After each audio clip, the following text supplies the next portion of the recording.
Hello hello hello बच्चों, कैसे हो आप सब लोग। आई होप सो आपकी तैयारी बहुत अच्छी चल रही होगी। तो आज की क्लास में हम लोग जो चैप्टर कवर अप करने वाले हैं वो चैप्टर कवर अप करने वाले हैं चैप्टर 7, सीए इंटर का चैप्टर 7 ऑडिट का। न्यू सिलेबस के हिसाब से इस चैप्टर का नाम है कंप्लीशन एंड रिव्यू। यानी इस चैप्टर में आपको मतलब अकाउंटिंग ऑडिटिंग स्टैंडर्ड्स जो दे रखे हैं वो आपको ये बताएंगे कि एज एन ऑडिटर जब आपका ऑडिट कंप्लीट हो जाता है तो बिल्कुल ऑडिट रिपोर्ट देने से पहले आपको क्या क्या एसेस के मतलब कंप्लाइंस करना पड़ता है, क्या क्या एसेस में आपकी ऑडिट आपको अपनी ड्यूटीज को फुलफिल और रिस्पॉन्सिबिलिटीज को फुलफिल करना पड़ता है। तो समझ आ गया। इस स्टेप के बाद कंप्लीशन एंड रिव्यू के बाद आता है ऑडिट रिपोर्ट, जो कि ऑडिटर ऑडिट रिपोर्ट देता है। तो सबसे पहले जल्दी से देख लेते हैं कि इस एसे के अंदर हम कितने एसेस कवर करने वाले हैं और कौन कौन से एसेस कवर करने वाले हैं, और स्टेप बाय स्टेप हम इसको फिर स्टार्ट करेंगे। ठीक है। तो और एक जनरल सूचना है सभी जो बच्चे यहाँ पे देख रहे हैं और जो बच्चे पहली बार आए हैं, तो बच्चों जैसे ही चैप्टर खत्म हो जाएगा मैं क्वेश्चन आंसर सीरीज भी लेके आऊंगी, तो don't forget to subscribe. Subscribe जरूर कर लेना, बाकी श्रद्धा आपकी है, करना है या नहीं करना, ताकि आप लोगों को फटा पता चल जाए कि ये क्वेश्चंस की प्रैक्टिस हो चुकी है। और कोई भी तुम्हारा सजेशन हुआ करे ना, तुम कमेंट सेक्शन में मतलब टाइप कर दिया करो कि क्या चीज है, क्या हम आपके लिए क्लासेस लाएं। और तो चलिए भाई स्टार्ट करते हैं कंप्लीशन एंड रिव्यू। अगर आपने मेरी क्लासेस को रेगुलर देखा है या कहीं से भी पढ़ा है, चाहे सेल्फ स्टडी से पढ़ा है चाहे इंस्टीट्यूट के मटेरियल से पढ़ा है और डिटेल में एनालिसिस करके पढ़ा है, तो आपको पता होगा कि चैप्टर 1 में ही एसेस का स्टार्टिंग हो चुकी है, basic information about the chapter plus SAs. तो we are following the step by step sequence, और ऐसे ही चैप्टर सीक्वेंस में दे रखे हैं। तो जो चैप्टर नंबर 7 है, चैप्टर नंबर 7, देखिए वैसे तो आप उठा के कोई भी चैप्टर पहले कर सकते हैं, लेकिन मैं हाईली रिकमेंड करूंगी कि जब भी आप चैप्टर पढ़े एटलीस्ट फर्स्ट टाइम तो सीक्वेंस में ही पढ़ना, क्योंकि उसके बाद आपको समझ में आएगा। तो चैप्टर 7 है, जो कि नाम से ही दिया गया है, कंप्लीशन एंड रिव्यू। इस चैप्टर के अंदर कंप्लीशन एंड रिव्यू चैप्टर के अंदर बताया गया है कि ऑडिटर ने अब तक सारे प्रोसीजर्स कर लिए, ऑडिट एविडेंसेस कलेक्ट कर लिए, मतलब सारा प्रोसेस कर लिया। किसका? Audit of historical financial statement.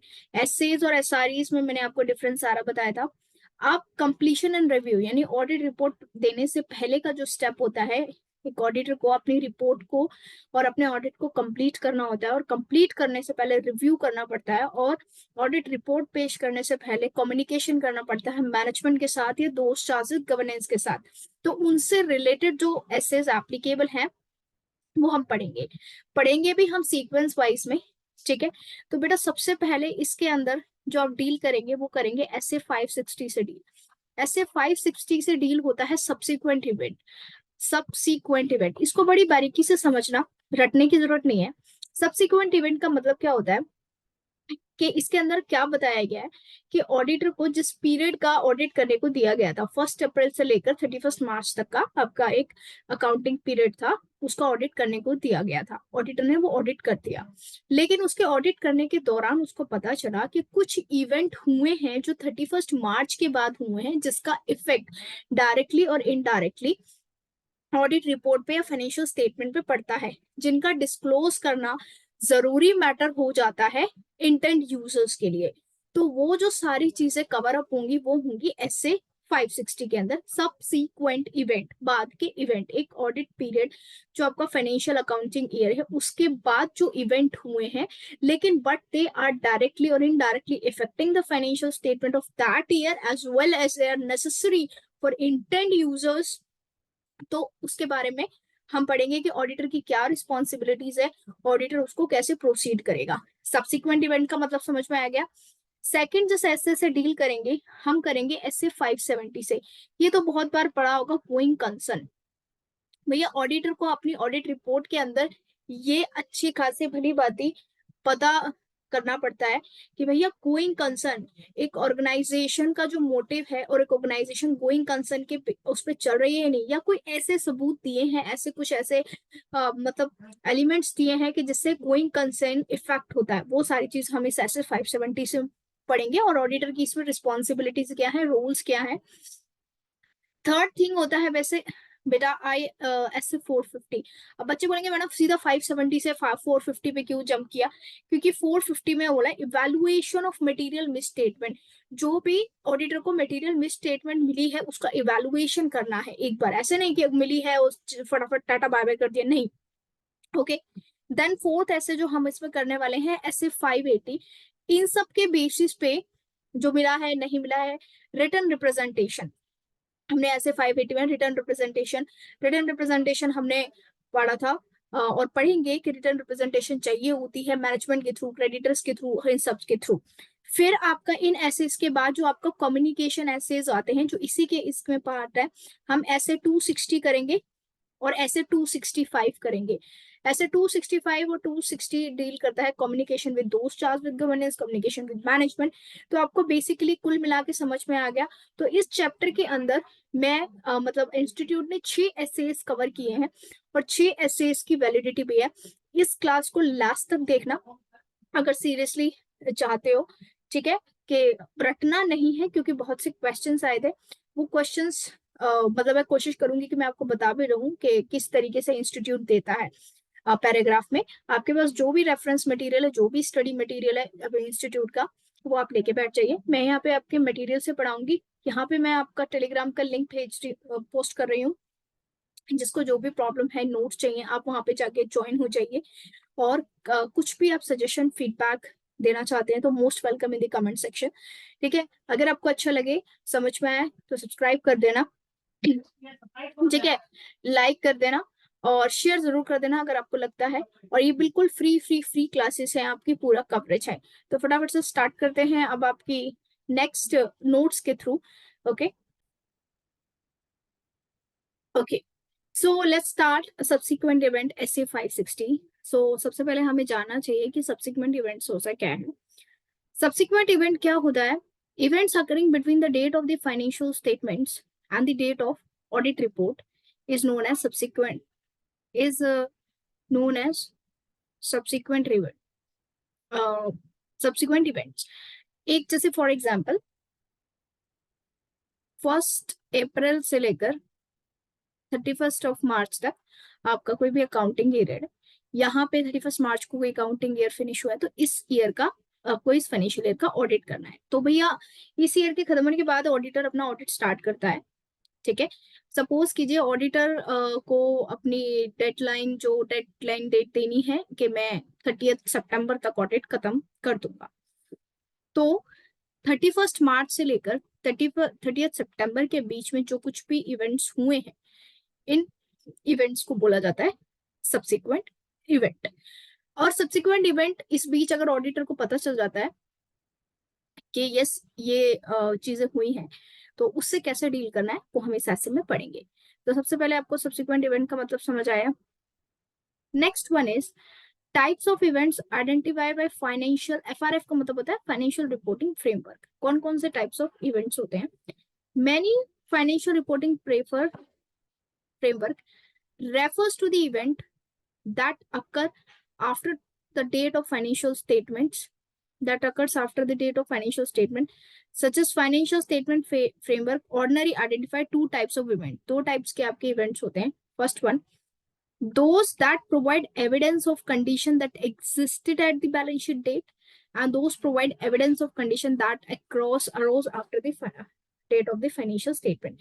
देखो 2 टाइप के आपके फाइनेंशियल इवेंट होते हैं जो कि फाइनेंशियल ईयर के जो 31 मार्च उसके बाद हैपन होते हैं। फॉर एग्जाम्पल 31 मार्च को डिस्क्लोजर ऑफ अकाउंट्स में मैनेजमेंट ने ये मेंशन किया था कि हमारा एक कंसाइनमेंट आ रहा है।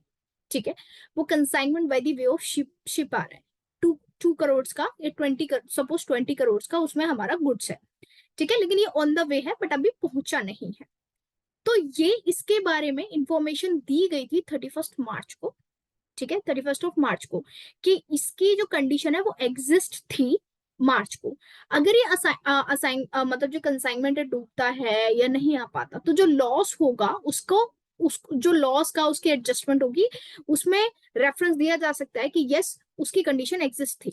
सेकंड कंडीशन कि भैया फॉर एग्जांपल जैसे कोविड आया, कोविड तो पैंडेमिक था, एकदम से आया, या फिर कुछ भी ऐसा अननोन मतलब इवेंट आ गया है जिसकी कंडीशन, जिसकी जो कंडीशन थी वो 31 मार्च को प्रेजेंट नहीं थी, और वो इवेंट हो गया है, लेकिन वो इवेंट हुआ है 31 मार्च के बाद, लेकिन ऑडिट रिपोर्ट से पहले। तो आपको दोनों मतलब समझ में आया। अब एग्जाम्पल्स पढ़ते हैं कि एग्जाम्पल्स क्या क्या है। ओके,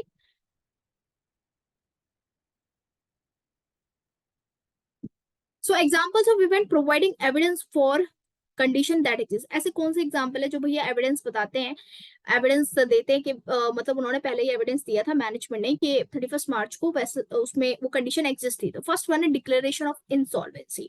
डिक्लेरेशन ऑफ इंसॉल्वेंसी का मतलब है of major debtors between financial year and date of audit report, providing evidence that on recoverability of money due from debtor as soon as the financial statement.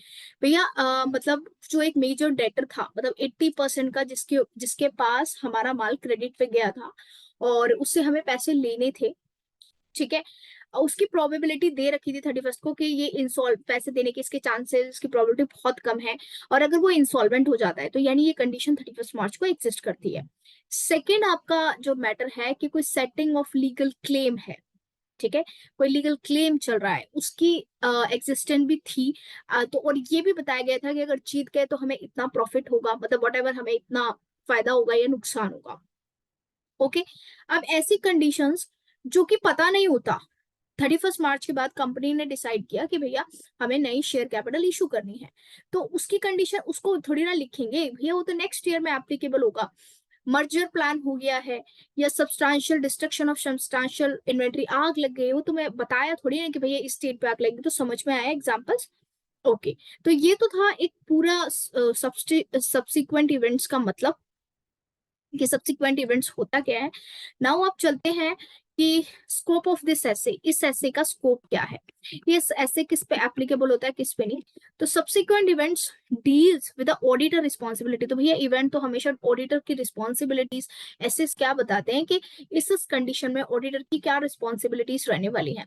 तो ऐसे 560 subsequent event deals with auditor responsibility relating to the subsequent events in the audit of the financial statement. Okay, now objectives of the auditor, auditor के objectives क्या होने चाहिए। The objectives of auditor आज इस case में अगर subsequent event होता है, ठीक है, तो इस केस में the auditor need to obtain, auditor को sufficient appropriate audit evidences collect करने हैं about whether events occur between, कि भैया जो इवेंट है, जो कोई भी इवेंट हुआ है वो फाइनेंशियल डेट के और ऑडिट रिपोर्ट के दौरान हुआ है या नहीं हुआ, क्या उसका कुछ डिस्क्लोजर दिया गया था या नहीं दिया गया था, ठीक है, क्या वो ये पुरानी फाइनेंशियल स्टेटमेंट जिसकी ऑडिट करा उसमें रिफ्लेक्टेड थी, उसका चांसेस रिफ्लेक्टेड थे या नहीं थे। Okay, now respond appropriately to fact that become known to the auditor after the due date, after the date of audit report, and they had been known to the auditor to that date that may cause the auditor to amend the audit report। अब कुछ ऐसी चीजें होती हैं जो auditor को audit report के बाद पता चलती हैं, बट उसको उसका आइडिया ऑडिट रिपोर्ट देने से पहले होता है, ठीक है। फॉर एग्जाम्पल क्लेम्स के बारे में लिटिगेशन चल रहा है, तो अगर साफ साफ प्रूफ ये कह रहे हैं कि 10 ऑडिटर को आइडिया था कि भैया 0.001% चांसेस है विन करने का, और अब जो कोर्ट का फैसला है उसमें हार गए, तो ऑडिटर को अपनी ऑडिट रिपोर्ट अमेंड करनी पड़ेगी। Clear.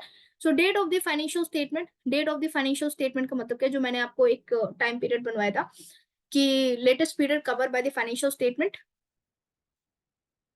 Date of the financial किस पीरियड की फाइनेंशियल स्टेटमेंट है, the date of the auditor, date of the auditor में कि किस डेट को ऑडिटर ने ऑडिट रिपोर्ट पेश की है, ठीक है।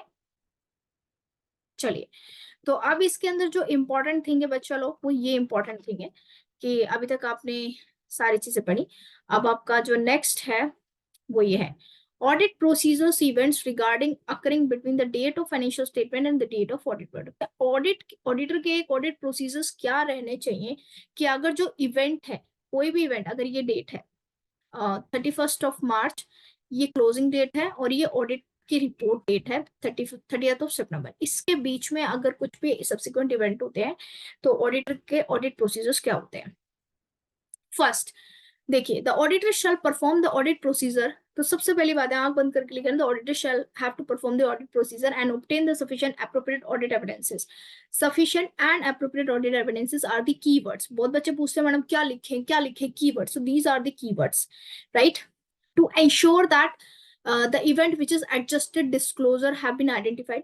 तो सबसे पहले ऑडिटर को, वैसे ऑडिटर को अगर कोई इवेंट होता है तो ऑडिटर को sufficient appropriate audit evidences collect करने हैं, ऑब्टेन करने हैं कि भैया ये जो इवेंट हुआ है इसके बारे में कुछ ना कुछ जिक्र, कुछ ना कुछ बात मैनेजमेंट ने डिस्क्लोजर में दी थी या नहीं दी थी। क्लियर?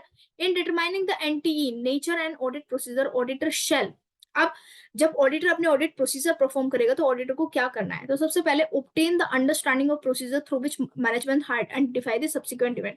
तो भैया सब्सिक्वेंट इवेंट के बारे में ऑडिटर को कौन बताएगा? मैनेजमेंट बताएगी। फॉर एग्जाम्पल मैं एक एग्जाम्पल लेती हूँ कि आग लग गई, आग से 80% ऑफ स्टॉक मतलब खत्म हो गया, तो ये बात कौन बताएगा? मैनेजमेंट बताएगी। ओके, या okay, so understanding the procedure to, okay, आग लगी, एग्जांपल चेंज करते हैं, लिटिगेशन जो था वो कोर्ट में केस चल रहा था, कोर्ट केस हार गई, तो सबसे पहले ऑडिटर को क्या करना है? ऑडिटर को मैनेजमेंट से अंडरस्टैंड करना है कि भैया मैनेजमेंट ने क्या क्या प्रोसीजर्स फॉलो किए कि इसको सब्सिक्वेंट इवेंट बता रही है कि ये इवेंट बाद में हैपन हुआ है, क्या इसकी प्रोबेबिलिटी पहले 0.01 थी, क्या मैनेजमेंट को उसको बारे में पता था, या अनएक्सपेक्टेड फैसला आया। दूसरा, मैनेजमेंट अगर क्लैरिफाई नहीं देता, in addition to that management और मतलब दोस्त चार्ज विद गवर्नेंस से बात करनी है कि क्या आपके सब्सिक्वेंट इवेंट्स आपकी फाइनेंशियल स्टेटमेंट को इफेक्ट कर सकते हैं या नहीं। Okay, third, read minutes of the management, क्योंकि हर चीज के बाद मीटिंग्स होती है, सारी चीज होती है, कुछ भी हैपनिंग हुई है, बोर्ड ऑफ मीटिंग्स होती है, सारी चीजें, ठीक है, तो मिनट्स करने हैं, मीटिंग के रीड करने हैं। नेक्स्ट वन है read the identity latest subsequent interim financial statement, her company की इंटरिम फाइनेंशियल स्टेटमेंट बनती है, वो रीड करना है, ठीक है। तो ये ऑडिट प्रोसीजर मतलब ये चार चीजें उसको करनी है जब वो नेचर एंड एक्सटेंट ऑफ अपने अपने ऑडिट, मेरी बात ध्यान से सुनो, अपने ऑडिट प्रोसीजर्स को ड्राफ्ट करने से पहले उसको ये चार चीजों का आइडेंटिफिकेशन करना है। उसके बाद वो अपने ऑडिट प्रोसीजर्स लगाएगा कि मुझे टेस्ट ऑफ डिटेल्स में जाना है, मुझे एनालिटिकल प्रोसीजर्स परफॉर्म करने हैं, मुझे टेस्ट ऑफ कंट्रोल परफॉर्म करना है। समझ आ रहा है? Yes. Now next, if the auditor identifies, अगर auditor identifies the event require adjustment or disclosure in the financial statement, it shows the determination whether each event is appropriately reflected in financial statement or not. Her event एक financial statement properly reflect करता है या नहीं, मतलब उसके बारे में कुछ जिक्र है फाइनेंशियल स्टेटमेंट में था या नहीं था, या वो अनआइडेंटिफाइड थी, जैसे डिस्ट्रक्शन विद फायर है तो ये अनआइडेंटिफाइड है। Next, auditor shall request the management and those charged with governance to provide a written representation. अब ये जो written representation है ये ऐसे 580 से डील करता है, तो ऑडिटर ये जैसे यहाँ पे लिखा है उनका, तो ऑडिटर को भैया सबसे पहले ऐसा नहीं है कि मैनेजमेंट ने जो भी बोल दिया ऑडिटर ने भरोसा कर दिया, भैया मैनेजमेंट जाएगा, ऑडिटर जाएंगे और मैनेजमेंट से क्या लेंगे? रिटर्न रिप्रेजेंटेशन लेंगे। क्या लेंगे भैया? Written representation. ओके, नेक्स्ट, तो ये समझ में आ गया कि फैक्ट फाइनेंशियल स्टेटमेंट और ऑडिट रिपोर्ट के बीच में हुए हैं, तो ऑडिटर को सबसे पहले तो appropriate sufficient audit procedures evidences collect करने हैं, अपने ऑडिट एविडेंस कलेक्ट करने के बाद अपने ऑडिट प्रोसीजर्स का तरीका, अपने ऑडिट प्रोसीजर को डिसाइड करना है, उन 4 पॉइंट्स पे रिटर्न रिप्रेजेंटेशन लेना है, ठीक है। सब्सिक्वेंट इवेंट में इतना समझ में आया। अब क्वेश्चन कैसे आते हैं? बहुत बच्चे कंफ्यूज होते हैं, मैम ऐसे तो पढ़ लिया लेकिन क्वेश्चन समझ में नहीं आया, तो कुछ ऐसा आपको सिचुएशन कहानी देंगे और आपको ये वो कहानी डील करती है, fact which become known to the auditor after the date of auditor report but before the date of financial statements are issued. Financial statements मतलब ऑडिटर की डेट से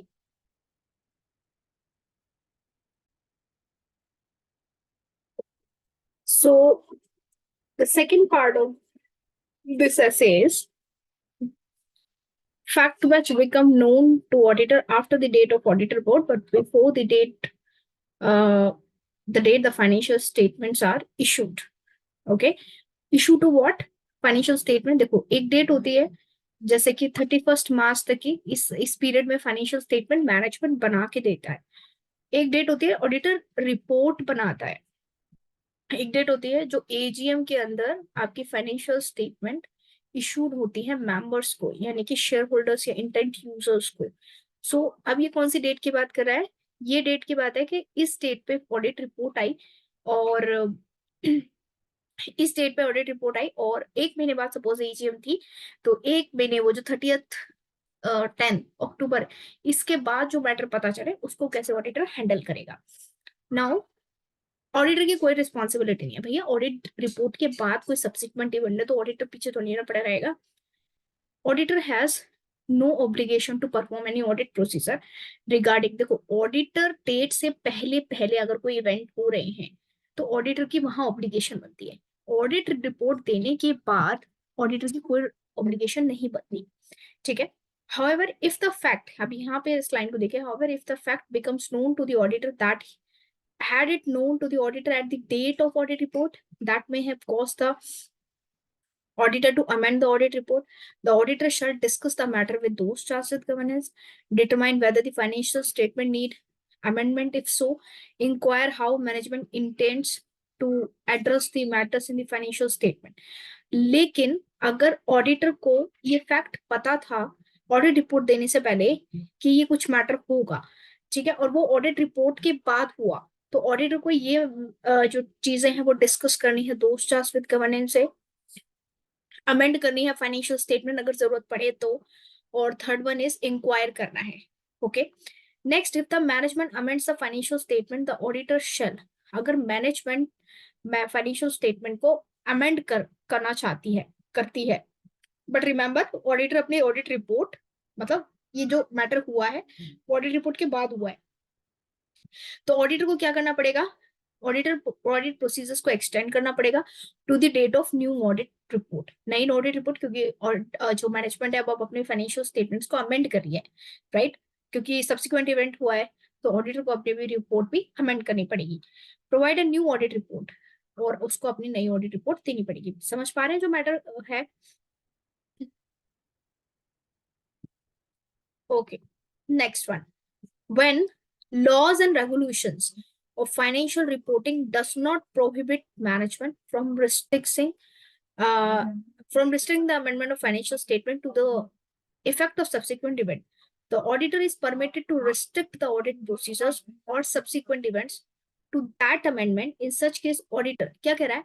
When law regulation does not prohibit management, ठीक है, from restricting the amendment of financial statement to effect of subsequent event, भैया जब कोई भी law, कोई भी रेगुलेशन प्रोहिबिट नहीं करता मैनेजमेंट को कि भैया सब्सिक्वेंट इवेंट हुआ है उसकी वजह से आप अपनी रिपोर्ट को, अपनी फाइनेंशियल स्टेटमेंट को अमेंड करो, तो ऑडिटर को परमिशन है कि वो अपने ऑडिट प्रोसीजर भी सब्सिक्वेंट रिस्ट्रिक्ट कर दे, राइट। भैया जब लॉ ही नहीं कह रहा कि चलो ठीक है चलता है, मतलब ऐसा बहुत कम होता है, बट ऐसा कुछ केस हुआ है जिसका इफेक्ट इतना नहीं हो रहा, तो ऑडिटर को भी कुछ ज्यादा करने की जरूरत नहीं है ना। ऑडिटर को सिर्फ इसमें क्या है, अपनी पूरी चीज को अमेंड नहीं करना, ऑडिटर को क्या करना है, सिर्फ उस जो सब्सिक्वेंट इवेंट हुआ है अगर वो फैक्ट नोन है तो उससे रिलेटेड डेटा को अमेंड करना है और अपनी ऑडिट रिपोर्ट दे देनी है।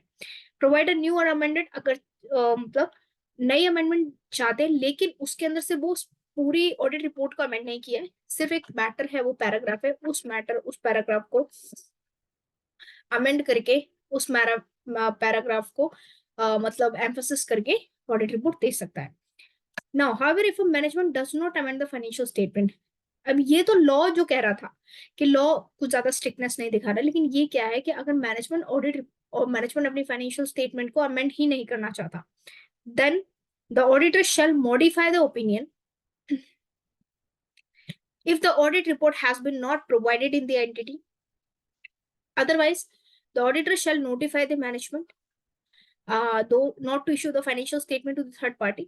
अगर management financial statement को amend नहीं करता, okay, so ऑडिटर को अपना ओपिनियन मॉडिफाई करना है। पहले ट्रू एंड फेयर ओपिनियन दिया था, अब वो अपना एडवर्स ओपिनियन या डिस्क्लेमर ऑफ ओपिनियन, जो भी जैसा सिचुएशन हो वो दे सकता है, और मैनेजमेंट को कह सकता है कि भैया आप विदाउट अमेंड इस मैटर को आगे अपने इंटेंड यूजर्स को फाइनेंशियल स्टेटमेंट नहीं दे सकते। ऑब्वियसली अगर ऐसा होगा तो सबसे पहले लोग ऑडिटर पे भरोसा करते हैं। अगर कुछ भी ऐसी चीज पाई गई जिससे ऑडिटर को इफेक्ट हुआ है तो this one leads to this conduct, right?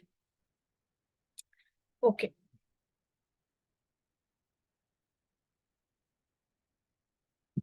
Next one, next paragraph.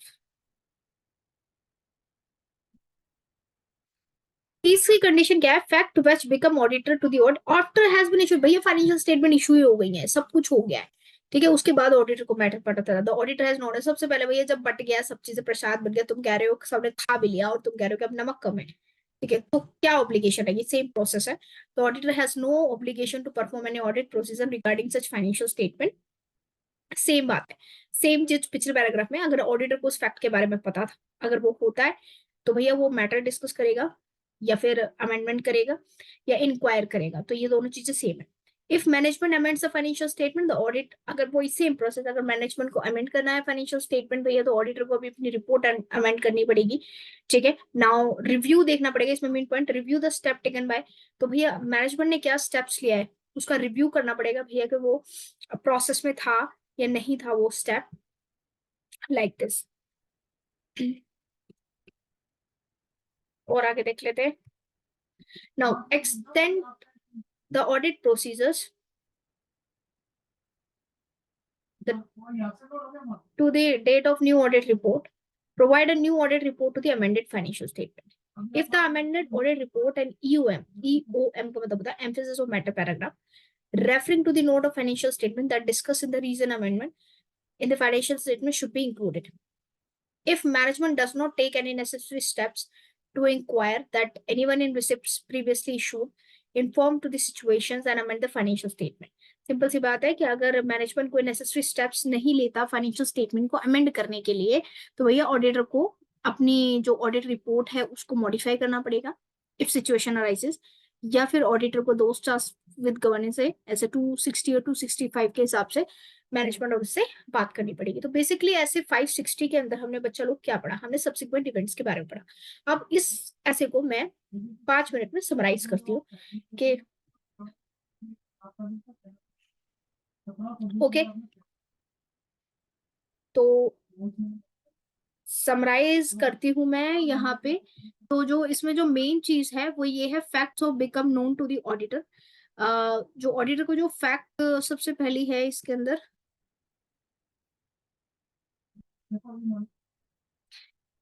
सबसे पहले था कि 3 डेट्स होती हैं, एक होती है ऑडिट फाइनेंशियल स्टेटमेंट बनने की रिपोर्ट, एक होती है ऑडिटर रिपोर्ट, एक होती है आपकी कौन सी, इशू ऑफ ऑडिटर रिपोर्ट, जो sorry issue of financial statement.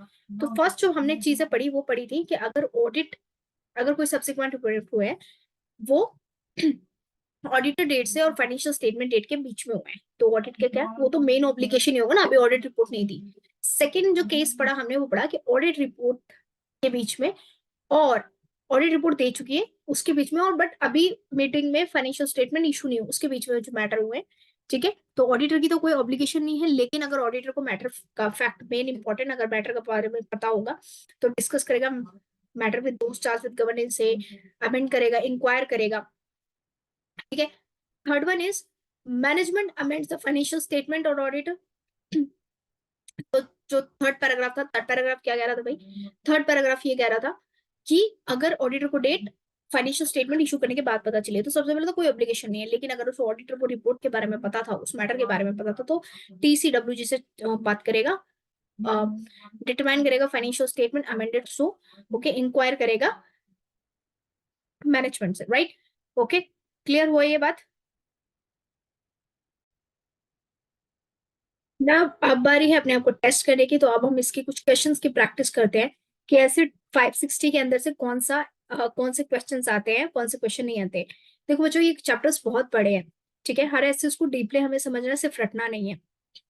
इसलिए मैंने स्टार्टिंग में बताया कि चैप्टर 7 में कौन कौन से कॉम्बिनेशन ऑफ एसेज है, ठीक है। आज हमने ऐसे 560 कंप्लीट किया, नेक्स्ट क्लास में हम मोस्ट इंपॉर्टेंट ऐसे 570 कंप्लीट करेंगे और उसके क्वेश्चंस करेंगे। इसलिए नए हो तो सब्सक्राइब बिल्कुल कर लेना ताकि आपको इन्फॉर्मेशन पता रहे। लेकिन अब चलते हैं क्वेश्चंस पे, ठीक है। वैसे तो मॉड्यूल में क्वेश्चन है, मॉड्यूल के क्वेश्चन में करेंगे, लेकिन मैं आपको आइडिया दे देती हूँ कि किस तरीके से आपके क्वेश्चंस पूछे जा सकते हैं या क्या क्वेश्चंस बनते हैं 560 में। तो सबसे पहले है describe the auditor responsibility regarding the subsequent events. तो सबसे पहले क्या रिस्पॉन्सिबिलिटी है, तो यहाँ पे बहुत बड़े पैराग्राफ में दे रखा है, तो देखते हैं सब्सिक्वेंट इवेंट्स में क्या है। तो आप तीन कैटेगरीज में ऑडिटर के ऑब्जेक्टिव्स क्या है के सब्सिक्वेंट इवेंट्स में। तो subsequent events and auditor responsibilities, when the auditor draws up the audit plans checking all subsequent events, it is important for the audit procedures in the level of test checks। तो भैया audit procedures आपको करने हैं, तो ये बहुत details में दे रखा है। ठीक है, वो डिटेल में इसलिए दे रखा है ताकि आप लोगों को पूरी चीजें समझ में आए, शॉर्टकट पे नहीं है। तो और सारी देखते हैं कि इसमें क्या दे रखा है। तो यहाँ पे कुछ बहुत ज्यादा है, तो आपको वो तीन इवेंट्स लिखने हैं। ठीक है, कि अगर कौन से तीन केसेस हमने पढ़े थे कि ऑडिट रिपोर्ट के बीच में और फाइनेंशियल स्टेटमेंट में अगर मिलता है तो क्या करना है, दोस्त चार्ज विद गवर्नेंस से आपको बात करनी है, अमेंड कर सकते हैं, तो ये नहीं। अब एक क्वेश्चंस पढ़ते हैं, ये वाला। आप मुझे खुद बताइए जिन बच्चों ने मेरे साथ क्लास ली है अच्छे से, कि ये कौन सा इवेंट है।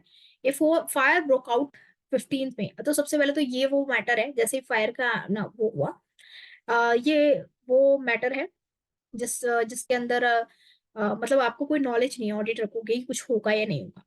In which material worth rupees 50 lakhs was lying in the inventory was totally destroyed. The financial statement of company has been adopted till the date of fire। मतलब अब देखो इधर adopted का मतलब क्या होता है, फाइनेंशियल स्टेटमेंट एजीएम के अंदर अडॉप्ट नहीं हुई थी, राइट। ओके, तो 31st, तो यहाँ पे 15th में the management of the company argues that since the loss incurred in the year 2013, the no provision for the loss needed to be made in the financial statement of 12/13। अब मुझे आप बताइए, 2 minute का break pause लीजिए और मुझे ये बताइए कि क्या मैनेजमेंट अपने कंटेंशंस में सही है या नहीं अभी तक। चलिए, ये जो सारे आपके एसेज हैं, ऐसे 560, ये अकाउंटिंग स्टैंडर्ड से भी डील करते हैं। मतलब आप इसमें अकाउंटिंग स्टैंडर्ड्स का भी रेफरेंस दे सकते हैं। तो ये क्या है, event occurring after balance sheet date. तो यहाँ पे आप जिसका आंसर लिखेंगे वो नॉर्मली, मतलब आप अगर अकाउंटिंग स्टैंडर्ड्स का भी रेफरेंस देंगे तो भी बहुत अच्छा इम्पैक्ट पड़ता है। तो these are the events which occur after the balance sheet date, क्योंकि अडॉप्ट अडॉप्ट का मतलब होता है कि फाइनेंशियल स्टेटमेंट मैनेज मतलब जो आपका क्या है एजीएम में उसमें अडॉप्ट हो चुकी है नहीं। तो द ऑडिटर शुड, अब ऐसे जो रिस्पॉन्सिबिलिटी, देखो एक बात ध्यान रखना, ऐसे जो होती है वो ऑडिटर की रिस्पॉन्सिबिलिटी होती है, और एएस जो होता है वो मैनेजमेंट की रिस्पॉन्सिबिलिटी होती है। तो as also requires a disclosure for non adjusting reward. मैं आप इसको पॉज करके पढ़ लीजिएगा।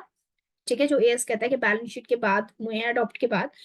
सो ऐसे 560 subsequent events, the auditor should assure that all events are occurring subsequent to the date of financial statement and which applicable reporting requires adjusted or disclosed or adjusted to be disclosed।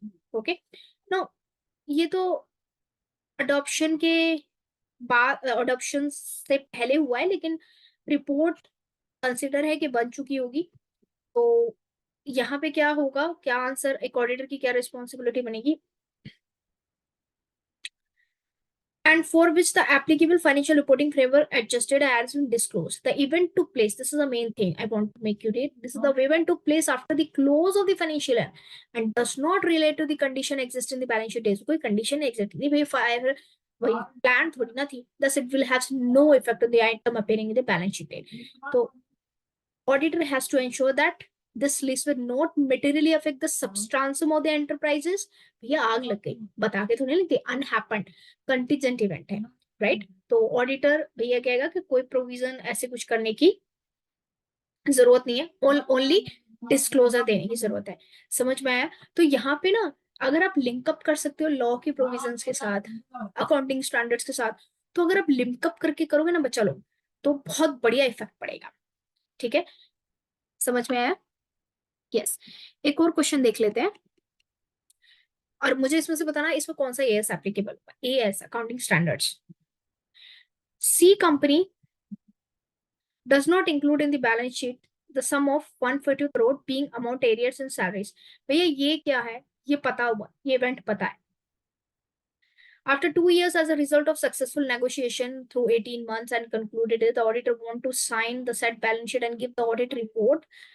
The auditor come to know the result negotiation. तो भैया auditor को ये event पता था, लेकिन इसके पास management ने arrears कर रखे थे, तो क्या होगा? तो सबसे पहले ऐसे 5 ऑब्वियसली ये ऑडिटर को बाद में पता चला, तो सब्सिक्वेंट इवेंट है, ऐसे 560 का आप देंगे। Now which assess provision contingency, provisions and contingency से डील करता है, ठीक है। और AS4 का भी आप रेफरेंस दे सकते हैं, अकाउंटिंग स्टैंडर्ड 4 का भी आप इसमें रेफरेंस दे सकते हैं। तो यहाँ पे आइए मैं आपको यहाँ से पढ़ाती हूँ कि क्या है। In instant case the amount of 150 crore is material amount and which is result which is also material, the material है और उसको बैलेंस शीट डेट में आना चाहिए था। The facts have known to the auditor before issue of audit report, ये fact issue of audit report यानी sign होने से पहले उसको पता चले। तो वो 3 प्रोसेस, सेकंड वाला पैराग्राफ जो हमने पढ़ा था, क्या पैराग्राफ पढ़ा था कि भैया सबसे पहले वो मैनेजमेंट से बात करेगा, अप्रोप्रिएट ऑडिट एविडेंसेस लेगा, ठीक है, सफिशिएंट अप्रोप्रिएट, अपने एंटी की ऑडिट प्रोसीजर डिसाइड करेगा, मैनेजमेंट से बात करेगा, मैनेजमेंट को बोलेगा कि भैया आप इसको अमेंड करो। अगर मैनेजमेंट अमेंड नहीं करता तो अपनी जो रिपोर्ट को, अपने ऑडिट ओपिनियन को क्या करेगा, मॉडिफाई करेगा। समझ आ रहा है आपको किस तरीके से आपको आंसर करना है? तो आप दे सकते हैं, तो दीजिए, ठीक है। इस तरीके से वो 3 जो रीड्स मेथड्स, ये देखिए जो हमने पूरे ऐसे में पढ़ा था, सेम चीज पढ़ी थी। जो बच्चे स्टार्टिंग से मेरी क्लास अभी देख रहे थे, इसकी अंडरस्टैंडिंग ऑब्टेनिंग इंक्वायरी आपको लिखना है। ओके, सो अब बच्चे कहेंगे मैम इतना बड़ा लिखना है, इतना बड़ा नहीं लिखना बेटा, आपको रेफरेंस इस तरीके से देना, लेकिन ये पॉइंट मेन है, ये आपको लिखने पड़ेंगे, ठीक है। इस तरीके से आपका था ऑडिट प्रोसीजर सब्सिक्वेंट इवेंट्स में, ये दूसरी बार क्वेश्चन है, तो तीनों ऑडिट प्रोसीजर्स आपको लिखने हैं, ठीक है। तो ये था आपका ऐसे 560 पे कुछ ग्लिम्स ऑफ द क्वेश्चन, ठीक है। और कल लेके आऊंगी ऐसे 570, तो बने रहना बिल्कुल इसी तरीके से कि 570 ऐसे करेंगे फटाफट से। Okay, thank you so much, मिलते हैं कल। तो don't forget to subscribe the channel, like, comment, bye bye.